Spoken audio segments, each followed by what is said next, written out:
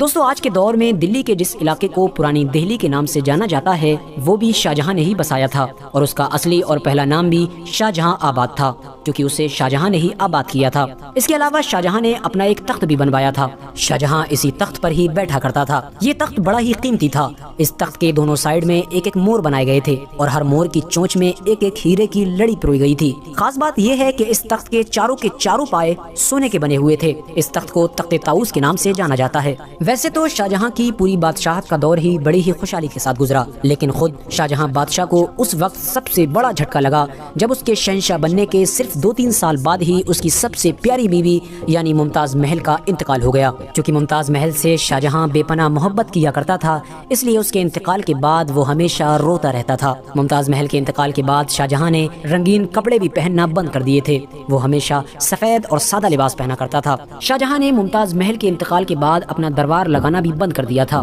زیادہ رونے اور ہمیشہ غم میں رہنے کی وجہ سے شاہجہاں کے سر اور داڑھی کے سارے بال سفید پڑنے لگے تھے۔ اس نے اپنی سلطنت کے سارے کام اپنے وزیر یعنی اپنے سسر آصف جاں کے حوالے کر دیے تھے اور وہ خود زیادہ تر بڑی بڑی عمارتوں کو بنوانے میں ہی بزی رہا کرتا تھا۔ لیکن دوستو، حیرانی کی بات یہ ہے کہ شاہجہاں نے جس طرح خود بادشاہ بننے کے لیے اپنے سگے بھائی سے ہی جنگ کی تھی، ٹھیک اسی طرح جب وہ بوڑھا ہوا تو اس کے چاروں بیٹوں میں بھی بادشاہ بننے کے لیے جنگ ہوئی تھی اور وہ اپنی آنکھوں سے سب کچھ دیکھ رہا تھا لیکن کچھ بھی نہیں کر پا رہا تھا۔ دوستو، بات یہ تھی کہ شاہجہاں کے 4 بیٹے تھے، جن میں سے سب سے بڑے بیٹے کا نام دارا شکوہ تھا۔ شاہجہاں دارا شکوہ سے سب سے زیادہ محبت کیا کرتا تھا اور اپنے بعد اگلا سلطان بھی دارا شکوہ کو ہی بنانا چاہتا تھا، لیکن وجہ یہ تھی کہ دارا شکوہ سے شاہجہاں کے تمام دربار میں رہنے والے لوگ خلاف رہا کرتے تھے، کیونکہ دارا شکوہ کے مذہبی خیالات بہت ہی غلط تھے۔ وہ کسی بھی مذہب کو نہیں مانا کرتا تھا، اس کی نظر میں سب کچھ برابر تھا۔ اسی لیے شاہجہاں کے دربار میں رہنے والے سبھی لوگ یہ نہیں چاہتے تھے کہ دارا شکوہ مغل سلطنت کا اگلا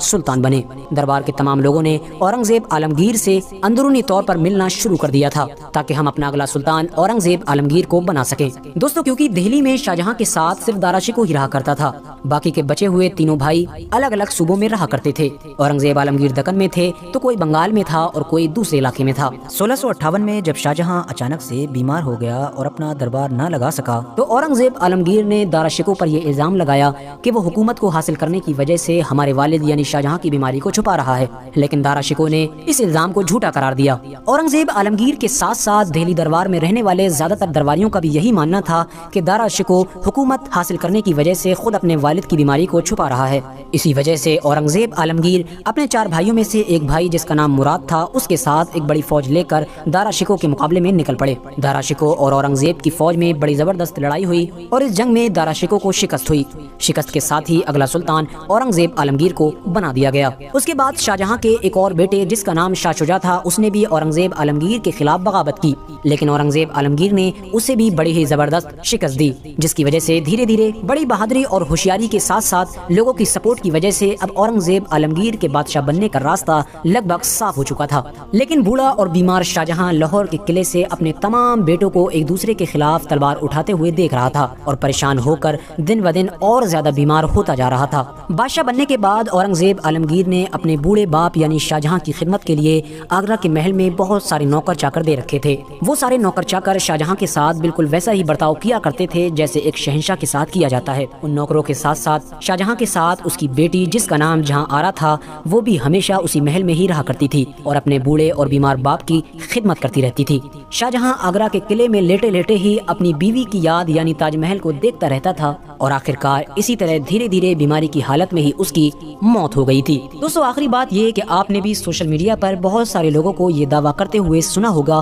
کہ شاہجہاں بادشاہ کے اپنی ہی بیٹی یعنی جہاں آرا سے ناجائز رشتے تھے۔ تو دوستو اگر اس دعوے کی سچائی کے بارے میں بات کی جائے تو یہ بھی بالکل جھوٹ ہے، کیونکہ دوستو اگر آپ اس دعوے کی گہرائی میں جائیں گے تو آپ کو معلوم چلے گا کہ یہ دعویٰ کسی بھی ہندوستانی رائٹر چاہے وہ ہندو ہو یا مسلم ہو اس نے نہیں کیا ہے، اور نہ ہی یہ گندا دعویٰ کسی عربین اور پرشین ہسٹورین نے کیا ہے، بلکہ یہ دعویٰ صرف اور صرف کچھ برٹش ہسٹورین نے کیا ہے، اور اس کی صرف ایک ہی وجہ ہے۔ وجہ یہ ہے کہ جہاں آرا شاہجہاں کی سب سے پیاری بیٹیوں میں سے ایک بیٹی تھی، وہ اس سے حد سے زیادہ محبت کیا کرتا تھا۔ دوستو جہاں آرا خوبصورت ہونے کے ساتھ ساتھ بہت ہوشیار بھی تھی، اور ہوشیاری کی وجہ ہی تھی کہ شاہجہاں نے اپنی سلطنت کے بہت سارے ضروری کام ان کے حوالے کر رکھے تھے۔ شاہجہاں آباد جسے آج ہم پرانی دہلی کے نام سے جانتے ہیں، اس میں شاہجہاں کے دور میں بنائی گئی ساری عمارتوں میں سے زیادہ تر عمارتیں جہاں آرا بیگم کی نگرانی میں ہی بنائی گئی تھیں۔ زیادہ تر ہسٹورین کا یہ بھی ماننا ہے کہ پرانی دہلی کو جب شاہجہاں نے آباد کیا تھا تو اس کا نقشہ بھی جہاں آرا نے ہی تیار کیا تھا۔ ان تمام چیزوں کے ساتھ ساتھ جہاں آرا بزنس کا سارا سسٹم بھی دیکھا کرتی تھیں۔ مارکیٹنگ سارا سسٹم شاہجہاں کے دور میں جہاں آرا کے ہی حوالے تھا، کیونکہ اسی دور میں انگریزوں نے ہندوستان میں بزنس کرنا شروع کیا تھا، اسی لیے وہ یہاں سے زیادہ منافع کمانے کی کوشش کیا کرتے تھے، اور اسی دور میں ہی انگریز ایسٹ انڈیا کمپنی کے ذریعے سے یہاں پر اپنے پیر پسارنے کی بھرپور کوشش کر رہے تھے۔ انگریز ہندوستان میں آ کر بزنس کے معاملات میں اپنی منمانی کرنے کی کوشش کیا کرتے تھے، لیکن جہاں آرا کی وجہ سے وہ ان تمام چیزوں میں ناکام ہوتے رہے، اور یہی ان کے غصے کی سب سے بڑی وجہ بنی۔ ان لوگوں نے جہاں آرا سے اپنی نفرت نکالنے کے لیے شاہجہاں اور جہاں آرا کے بارے میں افواہیں پھیلانا شروع کر دی تھیں، اور انہی افواہوں کی وجہ سے ہی وہیں کے کچھ رائٹرز نے اس چیز کو اپنی بکس میں بھی لکھا ہے۔ لیکن حیرانی کی بات یہ ہے کہ ہندوستانی رائٹرز نے تو اس بات کو افواہ بتایا ہی ہے، بلکہ ساتھ ساتھ زیادہ تر برٹش ہسٹورین نے بھی اس بات کو افواہ اور غلط بتایا ہے۔ ان کا ماننا ہے کہ یہ صرف ہوا میں تیر چلائے گئے ہیں، اس دعوے میں کوئی بھی سچائی نہیں ہے۔ دوستو کیا آپ لوگوں نے کبھی سوچا کہ آخر اتہاس میں وہ کون سا خاص وقت تھا کہ جب ہمارا یہ ہندوستان پوری ہی دنیا میں سب سے زیادہ امیر ہوا کرتا تھا؟ ہندوستان سونے کی چڑیا تھا، سونے کی چڑیا تھا، یہ بات تو آپ لوگوں نے بار بار سنی ہوگی، لیکن کیا آپ نے سوچا کہ یہ سونے کی چڑیا تھا کب؟ آخر وہ کون سا دور تھا کہ جب ہندوستان کی آرمی پوری دنیا میں سب سے بڑی اور سب سے طاقتور ہوا کرتی تھی؟ تو دوستو ہمارے ان سارے ہی سوالوں کا صرف اور صرف ایک ہی جواب ہے، اور وہ جواب ہے بادشاہ اورنگزیب عالمگیر کا، the great Mughal empire. Bharat کے اتہاس کا ایک ایسا بادشاہ کہ جس کو آپ پسند کر سکتے ہیں، ناپسند کر سکتے ہیں، جس سے آپ نفرت بھی کر سکتے ہیں یا کچھ بھی کر سکتے ہیں، لیکن اگر کچھ نہیں کر سکتے تو وہ ہے اس انسان کو اگنور کرنا، کیونکہ اس ایک انسان نے بھارت کے اتہاس پر جو پربھاؤ، جو انفلوئنس چھوڑا ہے وہ اتنا زیادہ اور اتنا ہیوی ہے کہ جس کو نہ تو کسی بھی طریقے سے بھلایا جا سکتا ہے اور نہ ہی اتہاس کی کتابوں سے ہٹایا جا سکتا ہے۔ پہلے نظر ڈالیں تھوڑا پرسنل لائف پر، تو اورنگزیب عالمگیر کا جو اصلی نام تھا وہ محی الدین محمد تھا، اور ان کا جنم 1618 میں آج کے دور کے گجرات میں ہوا تھا۔ ماں باپ کی بات کریں تو والد وہ تھے کہ جنہوں نے تاج محل بنوایا تھا، اور ماں وہ تھیں کہ جن کے لیے تاج محل بنوایا گیا تھا، مطلب کہ شاہجہاں اور ممتاز محل۔ اورنگزیب عالمگیر نے 31 جولائی 1658 کو اپنے فادر شاہجہاں کے بعد چھٹے مغل بادشاہ کے طور پر گدی سنبھالی، اور پھر یہ گدی 1707 مطلب اگلے 50 سال تک صرف اورنگزیب عالمگیر کے پاس ہی رہی، اور اس طرح سے پورے ہی اتہاس میں کسی بھی ایک شاسک کے دوارا ہندوستان پر سب سے لمبے وقت تک راج کرنے کا ریکارڈ بھی بادشاہ اورنگزیب عالمگیر کے کھاتے میں گیا، کیونکہ کوئی بھی شاسک اتہاس میں نہ تو پہلے ایسا کر سکا تھا اور نہ ہی اورنگزیب عالمگیر کے بعد میں ایسا ہو سکا۔ ویسے یہ گدی حاصل کرنے کی کہانی بھی بڑی ہی عجیب و غریب اور خون سے رنگی ہوئی ہے، کیونکہ اورنگزیب عالمگیر کے علاوہ اس گدی کے شاہجہاں کے 3 اور بیٹے بھی دعویدار تھے، اور یہ چاروں ہی بھائی آئیڈیولوجیکلی مطلب کہ سوچ وچار کے معاملے میں ایک دوسرے سے بالکل اپوزٹ تھے۔ پرسنلی شاہجہاں کی یہ خواہش تھی کہ ان کا بیٹا دارا شکو گدی پر بیٹھے، اسی لیے بہت سارے اتہاسکار تو یہ بھی الزام لگاتے ہیں کہ اورنگزیب سے خطرہ محسوس کرتے ہوئے بہت کم عمر سے ہی بادشاہ شاہجہاں نے یہ کوششیں شروع کر دی تھیں کہ اورنگزیب عالمگیر کو سلطنت کی راجدھانی اور محل سے جتنا زیادہ ہو سکے دور ہی رکھا جائے تو بہتر ہوگا۔ اس کی وجہ یہ تھی کہ کہیں اورنگزیب عالمگیر کا انفلوئنس راجدھانی یا پھر محل میں بڑھ نہ سکے، اس سے الٹ دارا شکو کا یہ انفلوئنس، یہ پربھاؤ بڑھتا چلا جائے، اور اس چیز کو ممکن بنانے کے لیے ہی بہت کم عمر سے ہی اورنگزیب عالمگیر کو کبھی تو مشکل سے مشکل علاقوں میں ملٹری کیمپین کے لیے بھیج دیا جاتا تھا، تو کبھی ایسے علاقوں میں ذمہ داریاں دی جاتی تھیں اور گورنر لگا دیا جاتا تھا کہ جو آگرہ اور دلی جیسے علاقوں سے کافی دور ہوا کرتے تھے۔ مگر ساتھیوں ہوا یہ کہ شاہجہاں اور دارا شکو کے لیے یہی چیز مصیبت، جبکہ اورنگزیب عالمگیر کے لیے یہی چیز وردان ثابت ہوئی۔ وہ اس لیے کیونکہ اورنگزیب عالمگیر نے شروعاتی دور سے ہی جو زیادہ سے زیادہ وقت اپنی آرمی کے ساتھ گزارا اور مشکل سے مشکل علاقوں میں جو کیمپین کی، اس چیز نے اورنگزیب عالمگیر کو ملٹری کے فیلڈ میں جینیس بنا دیا۔